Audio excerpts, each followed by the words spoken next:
beri baa anigoo bas saaran meeshaan Masar beri wax ka dhigan jiray ayaa nin indhoola meeshuna markaa baska aan saarannahay waa ciriiri waa zaxma markaa rag iyo dumarkii baa mutaladdiqiin oo saasay marka aad baan waxaan u dhibtaystay oo aad ii dhibaya yani naagahan shafkana wada saaray dhinac kasta naga soo galay baan xoogay tadaayuq baan ku jiraa oo ciriiri baan ku jiraa markaasaan go weyn intaan isku daday baan yani waana ku qasbanahay baabuur kale ma haysto meeshaan wax ka dhigtaa iyo meeshaan deganahayn oo kale yar fogta dabada nin indhoolaa ayaa ag fariistay ama uu fadhiyo meeshiisii kursigii ku xigaa fariistay markaasaan anoon isugeyn baan waxaan idhi ilaahay nicmo weyn buu ku siiyey sheekhow hadduuba ilaahay kaa qariyey balaayadan iyo fitankan iyo naagahan qaaqaawanba hadduu ilaahay kaa qariyey ilaahay nicmo ku siiyey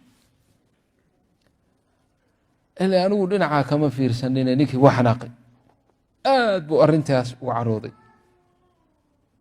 hadal adag oo culus oo aana iloobinna wuu igu yidhi wuxuu yidhi insaanku nicmada uu haysto ma garanayo qiimaheeda ilaa markuu waayo war ma anaad ileedahay ilaahay nicmu ku siiyey adigoo indho qaba aniguna indho ma qabo markaasaad ileedahay miya ilaahay nicmu ku siiyey adaa ilaahay nicmo ku siiyey laakiin garan maysid ama anigu waxaan ka hadlay fitanka ma indhaha ka qarsatid soo ilaahay qimdi kuma samaynin dabool soo ilaahay kuma ma indhaha isku qabatid laa ilaaha ila allah waad iga garhaysaa baan adaa iga gartaaga ma ogid insaan laa yaclamu qiimata anicami ila cinda fuqdaaniha xadiidkii baa wuxuu ku yimid can الnabiyi salى اllahu alayh wasalam nin baa reer bani israa'iil ayuu ahaa caabid buu ahaa wuxuu ku cibaadaysan jiray meel jasiirad ahoo dhinac walbaba baddu ay ka xigto ayuu halkaasuu ku cibaaday shaqo kale ma lahayn 500 oo sano waxaan cibaado ahayn ma haynin bas yacbud allah ilaahayna ma qadinine maalin kaste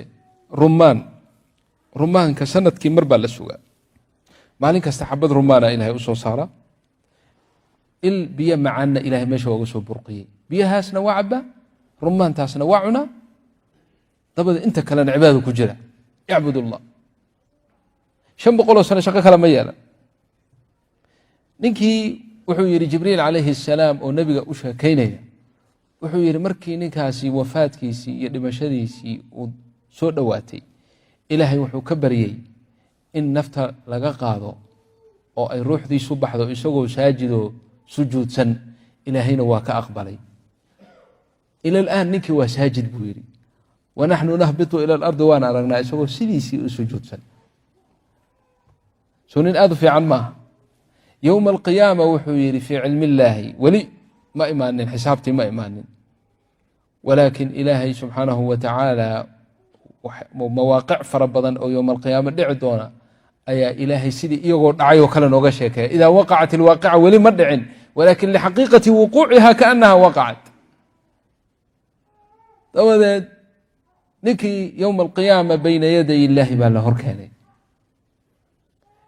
ilaahay markuu hor joogsaday addoonkii saalixa ahaa ee 500 sano shaqo kale oon cibaadadii ilaahay aan ahayn aan yeelanin ilaahay wuxuu ku yidhi cabdii idhab fadkhul iljannata biraxmatii orodoo jannada gal oo waxaad ku gashaa naxariisteyda ku gal biraxmatii xogay arrintii baa la yar cuslaatay wuxuu yidhi ilaahayow waan geli jannada laakiin camalkaygaan ku galayaa ee adiga naxariistaada ku geli maayo laa ilaaha ila allah xogay waxaa la weynaaday 500 sano shaqo kale aana yeelanin adiga cibaadadaada mooye miyaan raxmaddaada oo mid aan laga yaabo inuunan yani ama cibaadadiisu ay yarayd ama isagoon waxbaba cibaadaysanin khaatimo wanaagsan intuu ku dhintay ilaahay subxaana wa tacaala biraxmatii jannada kuwaasaan la mid noqonaya oo kale waayaan marka arrintii baa la cuslaatay wuxuu yidhi bal bicamalii yaa rabbi camalkaygaan ku galayaa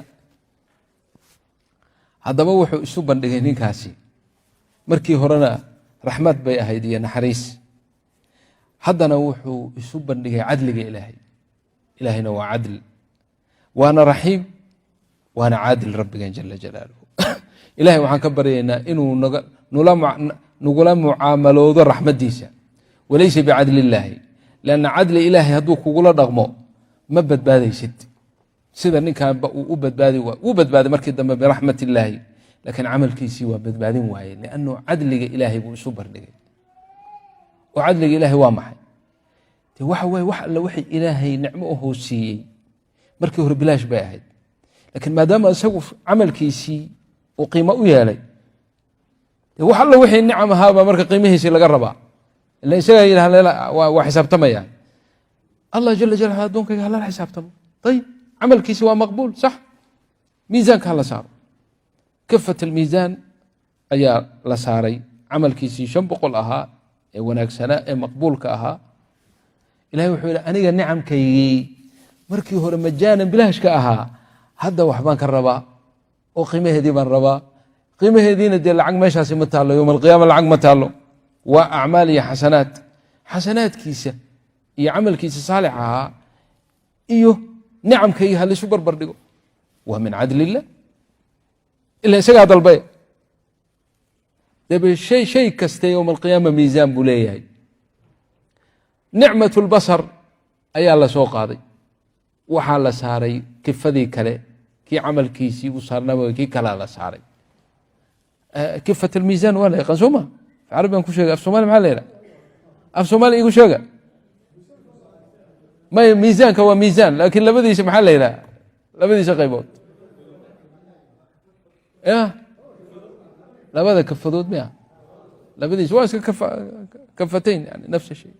ayib alxamdulilah, almuhim mafhuum, yani mafhuum waaye. waxyaalaha kalimaad badan oo af soomaaliga anaan ku haynin baa iska jira. وبناء على هذا kifadii markii la saaray nicmat lbasar, nicmat lbasar baa waxii oo dhan wada liqday. nicmat lbasar baa waxay ka qiimo badnaatay 500 oo sano oo cibaado ah oo maqbuul ahoo mardiya ahoo ilaahay aqbalay, oon khalal kale lahayn, oon khaldi kale lahayn. nicmat lbasar baa weli 500 iyo ka badan sii rabta weliba. marka bilaa xasanaad buu ninkii noqday. hadda weli lama gaarin nicamkii kale iyo nicmatu samci iyo nicmatu xaasatu sham.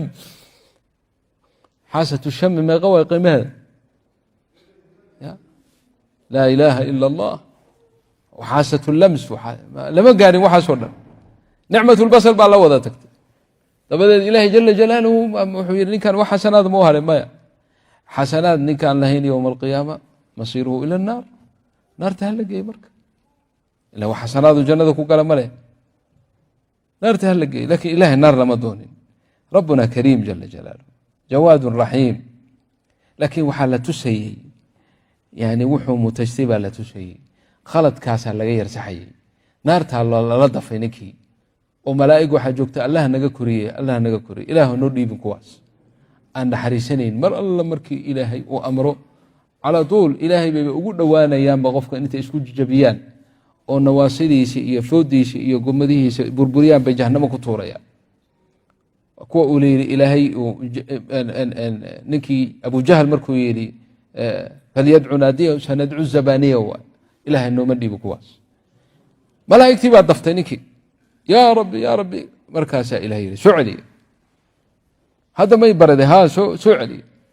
dabadeedna ilaahay subxaanahu watacaala wuxuu tusiyey nicamkiisii buu dul joojiyey. wuxuu yidhi addoonkaygow yaa ku abuuray adoon jirin, aslanba yaa ku abuuray? anta yaa rabbi. yaa samciga basarka ku siiyey? anta yaa rabbi. camalkan hadda aad cuskatay ee aad ka dhigatay inaad jannada ku gelayso, aslan yaa ku waafajiyey? man wafaqaka lihada alcamal? anta yaa rabbi. meesha aad ku caabudaysay jasiirad maalixay ahayd oo biyaheedu wada cusbo yihiin, yaa biyo macaankaa siiyey? anta yaa rabbi. rumaanka sanadkii mar bay soo baxdaa oo midhaheeda la cunaa, ee maalin kasta yaa ku siiyey? anta yaa rabbi. anta yaa rabbi walaysa hayruk. idan wuxuu yidhi ilaahay wuxuu ku yidhi idan fadhab, orod hadda jannada gal, biraxmatii ku gal, fanicma alcabdu kunta. ilahay waa shakuur subxaanahu watacaala. wa min acdami sifaat illaahi oo addoonku inuu la yaabo waxaa ka mida ilahay waa mahadnaqa, ilahay waa shaakir. yashkur man? warku aad wax u tartay inuu kuu shukriyo oo kuu mahadnaqo la garay ilaahay inuu addoonkiisa u shukriyo yashkuruhu wa kaana allahu shaakiran caliima man da aladii yuqridu allah in tuqridu allaha qardan xasana yudaacifhu lakum wayakfir lakum wallahu shakuurun xaliim. shukran sheekh, allah yakrimak, baaraka allahu fik. wallahu shakuurun xaliim. shakuur marka fanicma alcabdu kunta buu yidhi, fanicma alcabdu kunta, addoon wanaagsan baad hayday, jannada gal biraxmatii ku gal. annagaa cibro lanooga reebaya. waa meesha uu nabigeenu leeyahy calayhi salaatu wasalaam, addoonna jannada ku geli maayo ilaa biraxmat illaah, camalna ninna jannadiisa camalkiisa ku geli maayo ilaa an yatagamada, walaa anta ya rasuul allah walaa ana ila an yatagamadani illaahu biraxmatin minhu. marka walaalayaal, asaasu liimaan waxaa weeye macrifatu rab wa shukruhu subxaanahu wa tacaala. iimaanka marka qofkii la yimaada adduunyada muxuu ka helaya, aakhirase muxuu ka helaya. ama dunyaa sacaadadeeda iyo liibaanteeda iyo wanaaggeeda, wallahi aladii laa ilaaha illaa hu, waa biliimaan. iimaan qof aan lahayn sacaado male, mana liibaanayo, mana wanaagsanaanayo. wanaag kasta oo muuqda, wanaag kaste oo qofka ka muuqda, adduunyo kasta oo ka dhaldhalaasha, si kasta uu farxad iyo raynrayn u muujiyo, hadduuna iimaan lahayn waa beentiis. hadda waxaa arkaysaan oo gaalada adduunka maaragtay loo dhiibay oo futuuxaadka ilaahay siiyey oo fataxna calayhim abwaaba kulli shayin looga dhigay, waxa aad arkaysaan oo dhan waa been, waxba kama jiro, laa qiimata lahu. waxay faraxsan yihiinna male, waa xusni iyo murug iyo qalbi diiqa weeye. lanna ilaahay subxaanahu wa tacaala insaanka isaga abuuray. abuuritaanka ilaahay uu abuuray wuxuu ku liibaani lahaana allaa sameeyey, dadku agtooda kama keeni karaan. indhaha waxbay ku raaxaystaan, dhaguhuna waxbay ku raaxaystaan, sanka iyo xaasatu shamina raaxay leeyihiin, madaaqa iyo dhadhankuna waxbu ku raaxaystaa. midina midda kale waxa ay ku raaxaysanayso ay dhadhansanayso ee wanaagga u ah waxba uu tari mayso. maalan waxyaalaha indhuhu ku raaxaystaan dhagaha shaqo kuma leh. mayla fahanteen mise ila maydaan fahme? waxyaalaha indhaha geeda qurqurux badan iyo waxyaala qurqurux badan iyo dhegtu may ka faa'idaysa? dhegtu kama faa'idaysan karto. dhegtu waxbaa raaxay leedahay oo aswaada macaan iyo waxyaalaha naftu ay jeceshahay oo la dhegdhegaysto oo ma garanaysaa. waxa oo ilaahay uu noo diidayna waa jiraa, sida muusikada iyo heesaha iyo waxaas ilaahay ma jecla, laakiin naftu waa iska jeceshahay iyadu inay iska dhegaysato. soo maad gara aswaada macaan dhegtay raaxa u tahay, laakiin indhaha shaqo kuma leh. walidaalika indhooluhu wuu ku raaxaysanayaa aswaada macaan oo laga yaabo isaguba inuu wax sood macaan yeesho, laakiin dhagooluhu kama faa'idaysanayo.